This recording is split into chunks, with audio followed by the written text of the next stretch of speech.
The following is a presentation of Voyescape Media. You can find all of our travel podcasts from around the world at voyescape.com.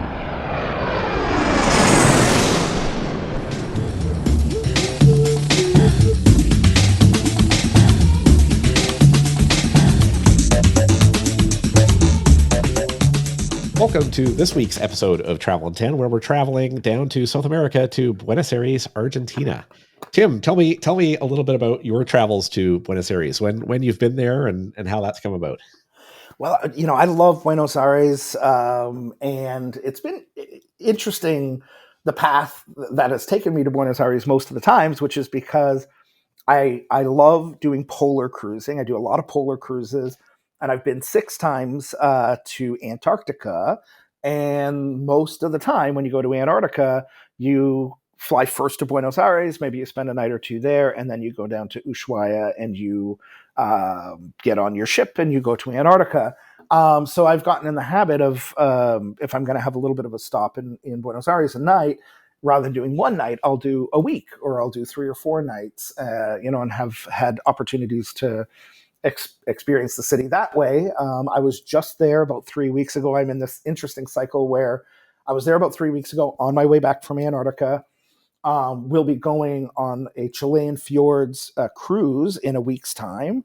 And again, that goes through Buenos Aires. And so I'm going down a few days early just to enjoy the city. And then I'm doing actually a family trip with my sister's family in May, and we are doing Argentina. So I'll be back in Buenos Aires. So 3 this year, if all goes as planned, it'll be 3 times in Antarctica in about 4 months, or in Argentina and Buenos Aires in about 4 months. And so lots and lots of Buenos Aires, but I love the city. So that's all good with me. And I know that you have a bit of a story about the trip that brought you to Argentina and to Buenos Aires. So tell me about that. Well, we did end up there a bit unexpectedly. We had, like, it was a family trip we had planned, where we were actually planning to go to Santiago, Chile, and then we had an amazing, really over the top itinerary plan for about probably 15 days or so in Chile, from Patagonia up to the Atacama Desert and sort of every corner of Chile that we'd planned to explore. About 3 or 4 weeks before our trip, all kinds of instability in the government in Chile, riots in the streets. The government of Canada and every other government around the world was recommending not to travel there at the time, but we had these flights that we couldn't cancel, couldn't really do anything with. So I managed about 5 days before our trip to rebook our entire trip on basically everything we planned to do, but on the Argentina side of the border. So instead of going to Santiago, we still had to touch down in Santiago. We spent 1 night there at an airport hotel. The roads were blockaded with like flaming barricades. There was tear gas on the streets, even in the 1 night we were there. But we got out. We got into Buenos Aires, and then continued down to Patagonia from there, and back up to Buenos Aires again. And it was amazing. We loved Argentina. Such a friendly culture, friendly people, amazing food. And in spite of, Chile and Argentina, both, in spite of, what happened the week we were there, are generally really stable, safe countries in South America as well. So very much so. Yeah. But I would love to hear your kids tell that story. What an amazing experience. Obviously political instability is never a good thing, and it's not, but the life experience that they gained by being in that situation, and having to change things up on the fly and all that kind of stuff. I think that's a great story anyway. Yeah. So what would you recommend? What are your sort of top things to do when somebody touches down in Buenos Aires? For sure, just walking around Recoleta is worth it. It's probably the poshest, or one of the poshest neighborhoods in Buenos Aires. It's right in the heart of the city. And it's, beautiful tree-lined streets, some of the best restaurants in the city. And then, a must-do is, visiting the grave of Eva Perón, who was the in the musical Evita, and famously, Madonna played the part, and I think in the film, and so that's a big political chapter in the history of Argentina. And so going to that cemetery, it's one of these kind of cool cemeteries, like in New Orleans, where all the graves are, a lot of the graves are above the ground, and so that Recoleta is pretty cool. What about you? What's some of your favorite places to go in the city? we really like just the whole vibe in La Boca is like Yeah, it's definitely an area that you have to be a little bit more careful, I would say, yeah, in terms of traveling into, and more yeah, somewhere you'd want to go during the day than in the evenings. yeah. Definitely But daylight hours. Yeah, definitely yeah, daylight hours. But there is so much. It's such a vibrant place, right? From the people out tango dancing in the streets and the music and the markets, and it's got a lot going on from a cultural perspective. It's definitely worth the trip. absolutely. A couple weeks, 2-3 weeks ago when I was down there, went with a couple friends to La Boca, and it was hot. I mean, it was heat wave. It was like 40 degrees Celsius. 100% humidity, and we found just this kind of shady spot. We got some Argentinian beer, and we sat down, and they were doing a little. There was a singer, and then there was a couple tango dancers, and we just sat there for like an hour. It was great to just let the culture come to you. So that's you get a lot of that in La Boca. It was great. And then the other thing we really enjoyed, I mean, being we were kind of planning our trip on the fly, we saw an opportunity to add one more country to our trip, and did a day side trip. Or actually, ended up being a 2-day trip, an overnight, to Colonia in Uruguay that you can easily do as a ferry ride out of Buenos Aires, and this great historical city, very cool side trip that if somebody's got more than 3 or 4 days in Buenos Aires and has the time to do it, I would highly recommend as well. Absolutely, absolutely. And I did one of my trips to Buenos Aires. I also did that. You can do a ferry a little bit further and go. I think it's about 3 hours on the ferry and go all the way to Montevideo, and the capital of Uruguay. And it's a little bit more of an effort. You're probably not going to do it as a day trip. But there is a fast ferry that goes to Montevideo, and so you can kind of there's beaches, and it's right on the River Plate, like Buenos Aires is, and I think that it's so interesting whether you go to Colonia or Montevideo, that you have these two countries side by side. They're very similar culturally, but they have their nuances, and the people are a little bit different, and the food's a little bit different, and so it's especially going to Colonia because it's right there. It's a great way to get a take on two different cultures in a single day. So completely agree. Now, I know one of the things that Argentina in general is really known for, but Buenos Aires in particular, is for their amazing steak places. Mm-hmm. And it seems like everybody who you speak to in Buenos Aires has a different favorite. And me and you, I think, have two different favorites. What was your favorite spot to go for steak in town? For sure, Don Julio, great steakhouse in this fantastic neighborhood. I believe it's in Palermo Hollywood. And right on the corner, great ambiance. I think it's been named the best steakhouse in Latin America, the best steakhouse in the world, something like that. And I did a trip there once and had dinner there once. And the son of the owners came out and introduced himself. And I was writing an article, and he was aware of that. And took me and said, just come follow me. I'm going to show you something. And we walked like a block away across the square. It's right on this great little square. And we walked across the square, and he opened up the door to a house. And I thought, what is happening? Like, where are we going?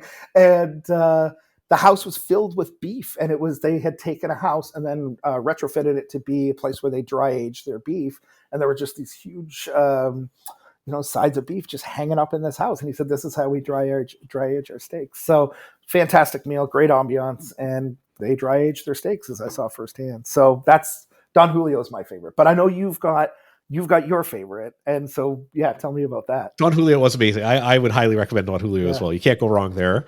But as I said, everybody we talked to had a passionate opinion on the best steakhouse in town, and one that our Uber driver insisted on taking us to, and was phenomenal. It was a place called Fervor, which it was one of the best meals we've ever had. It was really inexpensive. I mean, I think for a family of 4, we paid certainly under $100, might even been under $50 for all of us, with wine, with steak, with everything. Although the other thing I will say about Argentina is the prices do fluctuate wildly up and down just because of the economy there. And so that is something to be aware of. And the other thing, I don't know if you found this, but we found, well, I'll tell another story about this in a minute, but getting money was a big challenge. Like a lot of ATMs would give, had very low withdrawal limits. You could only take out the equivalent of about $50 US at a time, and you were being charged quite a bit each time you took out money. Yeah. Did you have any troubles with that when you were there? Yeah, so that's changed just recently. And, it was funny because going in this time, I didn't really know what the deal was because the situation you've described is exactly what I've encountered in the past. What they've done now, and it might be different by the time I go in a week's time, who knows? But what had happened was they had, I believe, they devalued the currency.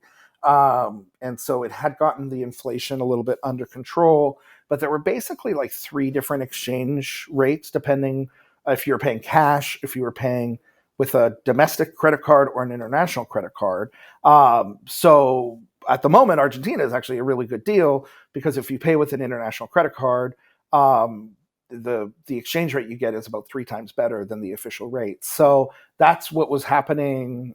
So talking about, walking out for under $50, that was definitely the experience that I had on this last visit, but who knows what's going to happen in the future. But it is, at the moment, it is a very good deal for international travelers. I know it's probably difficult economically for people of Argentina, but yeah. So, but I remember the days of the blue market where you would take as much cash as you could and exchange it, and then you would get a much better exchange rate on cash versus card. And did you find most places would take credit cards when you were there?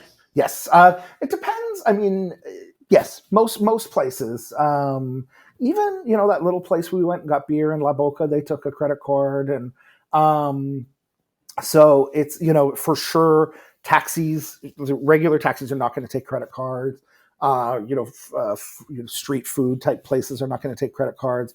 But most of the places that I visited on this last trip did take credit cards, and it was a pretty easy transaction. Yeah. I remember just talking about money and cash. One experience we had when we were there is we were taking a cab one day, and it was a restaurant in some kind of obscure part of town that we'd read of that was supposed to be great, but he was warning us that it wasn't the best part of town, and we should really, be a bit cautious going there, and we really want to know if we wanted to be dropped off there. And I kept insisting, hey, like, we've traveled around the world a lot, we're fine, we've researched this place, we'll be good, but thank you, we're savvy travelers, don't worry about it. And then I went to pay him, and I pulled out what I thought was a 500 note, and noticed, and he like threw it back at me, and I noticed it was because somebody had taken a Sharpie marker and just put the 2 zeros on a 5 note to 500, and I hadn't realized when I didn't get it earlier in the day. So, I love that. Yeah, you can't fool us. You can't fool us. Yeah. Here's a 5. That's worth half a cent. Yeah. Oh, I love it. Any final tips, hidden treasures? Well, yeah. For you? So I don't know about where is your favorite place to stay in Buenos Aires? Did you have a go-to place? Well, we were staying on point, so we stayed at the Sheraton Buenos Aires, which is a great location. It's right across the main train station. It was very close to where you got the ferry across to Colonia as well. And there was a lot. What I really liked about it, just a lot of great restaurants, bars that were within walking distance. Quite a cool sort of riverfront district that you could easily walk to from the hotel. So good central location, the high standard, up to Marriott Sheraton standards around the world for sure. Sure, it's a great hotel. I've stayed there as well, and my favorite is the Park Hyatt Palacio do How. For me, this is actually one of the best hotels in the world. Like, it really is. It was built into a former aristocratic palace. They've added a modern wing, and what separates the two are these gardens that have, these old trees, old growth trees. They've got fountains. They do brunch out there. And if you don't want to walk across the gardens, if it's raining or it's too hot, which it often is in Buenos Aires in the summer, there's an underground passageway that doubles as an art gallery. So as you walk through the passageway, they have, I think the people who own the hotel have one of the greatest private art collections in Argentina, and they display a little bit of that in the underground tunnel. So, it's even if you go for a meal, even if you're not staying there, it's really, really an amazing place right there in Recoleta. For you to say one of your favorite hotels in the world, that's high praise. Like, this it is. It's definitely top 5. It's just the history of it. The rooms are very nice, very comfortable. The location is perfect, and just the feel of it. It just to be able to, the restaurants were great. They serve excellent steaks. I had a great steak there, as you're often going to get in Argentina. I don't know. It just, for me, the service was excellent. Everything, it had everything. It had the history, it had the story, it had the culture, it had the art, it had, plus, a comfortable bed and a deep soaker bathtub and good room service and all those other things you want. So yeah, so a very, very, very good Park Hyatt there in Buenos Aires. Now, did you make too? One of the things that I am disappointed we missed, and it was just timing more than anything, that we couldn't find one that would align with time we there. We saw some of the sort of tango performances on the street, but we didn't go to one of the tango shows. Is it touristy and cheesy? Are they worth doing? What do you think? Well, that's a great question, because that's actually for my. I always have a can't miss and a hidden treasure. For my can't miss, it really is a tango show. So it is for sure cheesy and touristy. I don't think a lot of people who live in Buenos Aires are going to these tango shows, but it is a great experience. I mean, the dancers are very talented. You get the history of the dance in Buenos Aires and how it developed in that area. And then most of these shows you have the option of doing it as a dinner show. And again, I'll never forget, I've probably done it 2 or 3 times. The steak, if you opt for the steak, it's really good steak. It's not rubber chicken like you might get at some other dinner show. It was just a really solid meal as well. Really, really good meal. So that's my must do. And then for my hidden treasure, this one's kind of a long story, so I'm just gonna allude to it. There are a lot of underground speakeasy cafes in Buenos Aires, and some of them are truly speakeasies. So there's one I went to in Recoleta where you go to a flower shop that looks completely like a normal flower shop.